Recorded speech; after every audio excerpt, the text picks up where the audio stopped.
আমার পরের বক্তা বিজেপি নেতা সজল ঘোষ। নমস্কার, শুভ সন্ধ্যা। আমি প্রথমেই প্রার্থনা করব এখানে উপস্থিত প্রিয়াঙ্কা ম্যাডাম সহ যারা যোগ্য তাদের জন্য যত উপযুক্ত এবং যত তাড়াতাড়ি সম্ভব তাদের চাকরিটা ফেরতের ব্যবস্থা করা হয়। আমি এখানে কতগুলো জিনিস প্রিয়াঙ্কা ম্যাডাম বলছিলেন, কেন যোগ্যদের কথা সিএম বলছেন না, কেন শুধু 25,000টাই উনি স্টেক করে রেখেছেন। ম্যাডাম, যোগ্যদের কথা আলাদা করে উনি বলতে পারবেন না, কারণ উনি যাদের থেকে খেয়েছেন এখন যদি উনি তাদের কথা বাদ দিয়ে বলেন তাহলে ভবিষ্যতে ওনারা এই আমাদের যারা খেয়েছেন এই সিএম সহ বা তার দলের লোকেরা তাদেরকে ধরবে। আমি আপনাদের কাছে কতগুলো কথা বলবো যে দেখুন, আজকে এমন একটা অবস্থায় এসে দাঁড়িয়েছে যে তৃণমূলের নেতারা বুঝতে পারছে যে তাদের কাছে বলার মতন কোনো ইস্যু নেই, তাদের কাছে বলার মতন কোনো বিষয়বস্তু নেই। ফলে বেশিরভাগ টিভি চ্যানেলেই তারা কিন্তু কোনো ছুতোনাতায় তারা আর আসতে চাইছেন না। এই জন্য আপনারা দেখুন যে অভিজিৎ গাঙ্গুলি আমাদের এখন বর্তমানে আমাদের দলে, তাকে তো থ্যাংক ইউ বলা উচিত ছিল মুখ্যমন্ত্রী মমতা বন্দ্যোপাধ্যায়, অন্তত আজকের দিনে। তা না বলে একদল লোক, তার দলের নেতা মন্ত্রী তাকে বিভিন্ন রকম কুরুচিকর মন্তব্য করছেন, যেসব মন্তব্য আমি মুখে আনতে চাই না। এই অভিজিৎ গাঙ্গুলি সাহেব তিনি পরিষ্কার বলেছিলেন, এই যে আজকে মুড়ি মিছরি আলাদা করতে পারছেন না, এটা কিন্তু তিনি করেছিলেন।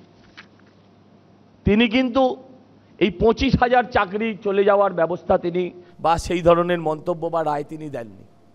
তিনি ব্যবস্থা করেছিলেন যে আলাদা করে 5,000 যারা দুর্নীতিগ্রস্ত, সংখ্যাটা কিছু 19-20 হতে পারে, তাদেরকে আলাদা করে বাকিদের যোগ্য বলে ঘোষণা করতে চেয়েছিলেন। এই রায়ের বিরুদ্ধে এরা সুপ্রিম কোর্টে গেল।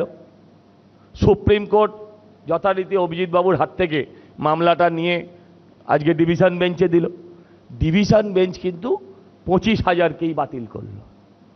আজকে এই ঘটনার পর মুখ্যমন্ত্রী বলেন যে এরা চাকরিখোর, চাকরি খেকো, এই ধরনের কথা বলার সঙ্গে সঙ্গে কতটা নির্লজ্জ হতে পারেন একটা সরকার, আমরা তার প্রমাণ পাই।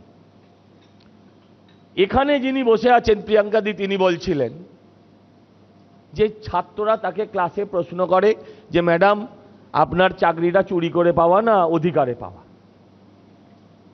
প্রশ্ন হচ্ছে এই সমস্ত শিক্ষকরা এখানে হয়ে গেলেন চাকরি চোর। আর চাকরি তো শুধু শিক্ষাক্ষেত্রে গেছে তা তো নয়, বা দুর্নীতি চাকরিকে নিয়ে শুধু শিক্ষাক্ষেত্রে হচ্ছে তা নয়। যে কোনো চাকরি, পুরসভার চাকরি, সে যে কোনো পুরসভা, ধরুন কলকাতা পুরসভা, আপনার পানিহাটি পুরসভা, আমি প্রতিদ্বন্দ্বিতা করছি এমন একটা জায়গায় বরানগর পুরসভা, কামারহাটি পুরসভা, সব পুরসভা, যে কোনো পুরসভা, তাদের নামে একই অভিযোগ উঠেছে। চাকরি যেখানেই এরা দিয়েছে সেখানেই এরা দুর্নীতি করেছে। মুশকিল হচ্ছে বাংলার ছেলেমেয়েরা আজকে বাংলায় চাকরি পাচ্ছে না, বাংলায় তাদের চাকরিটা চুরি হচ্ছে। ফলে তারা কি করছে, তারা অন্য স্টেটে চলে যাচ্ছে, অন্য রাজ্যে চলে যাচ্ছে। এখানে যাদের চাকরি চুরি হচ্ছে বলে যারা অন্য রাজ্যে চলে যাচ্ছে, সেই রাজ্যে তারা এখন চাকরি চোর বলে সেখানে আখ্যা পাচ্ছে। কারণ ধরুন এখান থেকে প্রায় 20-25 লাখ ছেলে মেয়ে দক্ষিণ ভারতের বিভিন্ন জায়গায় চাকরি করে। তারা তো দক্ষিণ ভারতের ছেলে মেয়েদের চাকরি স্কোপটাকে মেরে দিচ্ছে, এটা তো অত্যন্ত স্বাভাবিক। ফলে ওরা ওখানে আবার চাকরি চোর বলে প্রতিপন্ন হচ্ছে। দেখুন, আগে যখন আগেকার ফ্যামিলি ছিল তখন একটা বাড়িতে 4-5টা ভাই থাকত, বড় পরিবার, যৌথ পরিবার। এখন মাইক্রো পরিবারে নেমে এসছে, বাবা মা একটি বা দুটি সন্তান। আপনি বলুন তো, তারাও তাদের ভবিষ্যতের খোঁজে যখন বাইরে বাইরে চলে যায়, অন্য রাজ্যে চলে যায়, তখন এই পশ্চিমবঙ্গটা আস্তে আস্তে কি বৃদ্ধাশ্রমে পরিণত হয় না, যেখানে তাদের দেখার মতো কেউ নেই? আপনারা ভাবুন, আর এই যে পশ্চিমবঙ্গে আপনারা সবাই আছি, আমরা রোজ টিভিতে মমতা ব্যানার্জিকে বিভিন্ন কথা বলতে শুনি। একটা এমন জায়গায় চলে এসছেন তিনি বিচারপতিদের থ্রেটনিং করছেন, প্র্যাকটিক্যালি মনে করাচ্ছেন যে বিচারপতিরা কোথা থেকে মাইনে পায়, কার গাড়ি চড়ে, কোন গাড়ি চড়ে, এমনভাবে বলছেন যেন সরকার নয়, কোনো জমিদারের জমিদারিতে আছি আমরা। আমি প্রশ্ন করতে চাই, আমি কোর্টের কাছেও প্রশ্ন করতে চাই আপনাদের মাধ্যম দিয়ে, কেন এরপরেও মুখ্যমন্ত্রীর বিরুদ্ধে ব্যবস্থা নেওয়া হবে না?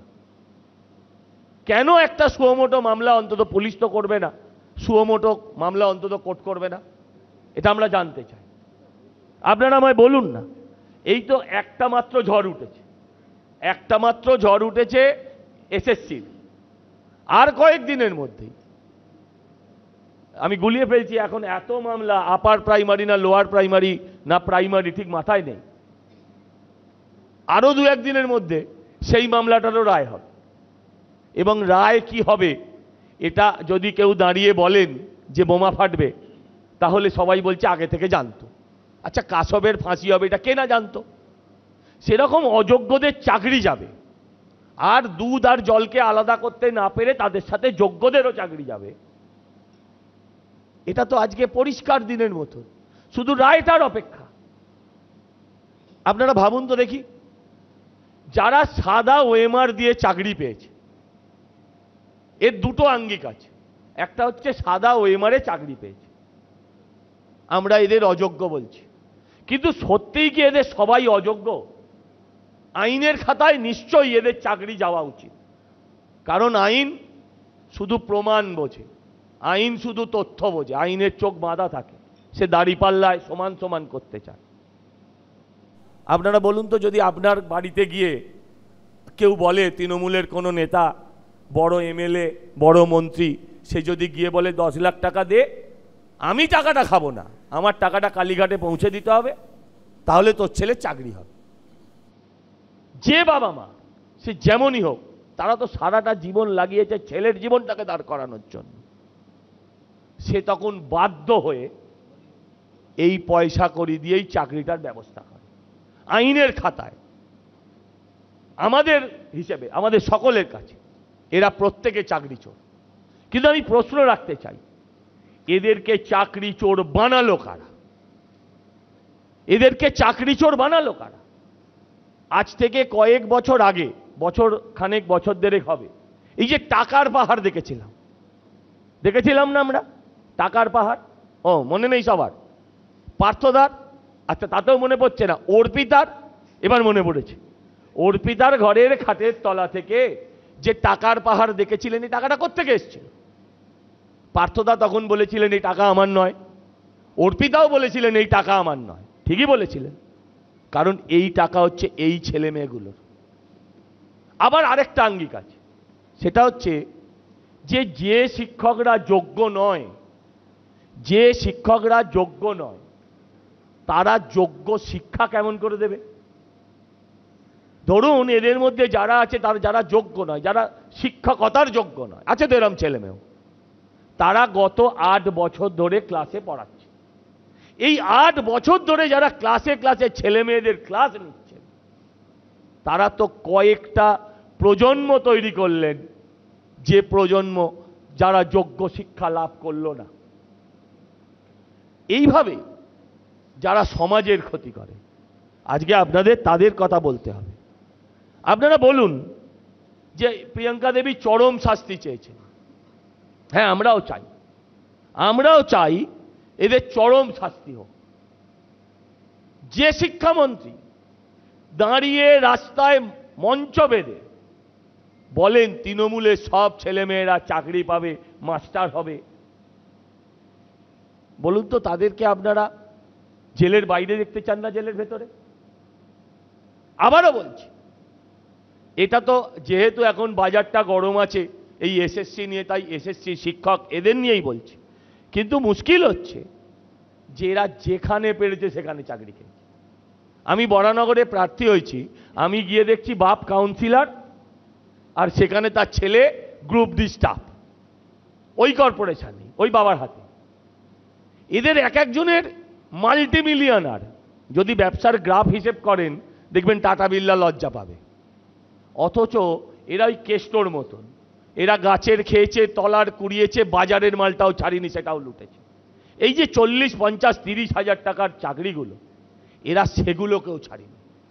তাই মানুষকে আমাদের ভাবতে হবে আগামী দিন যে আমরা পশ্চিমবঙ্গটাকে কোন পথে নিয়ে যাব।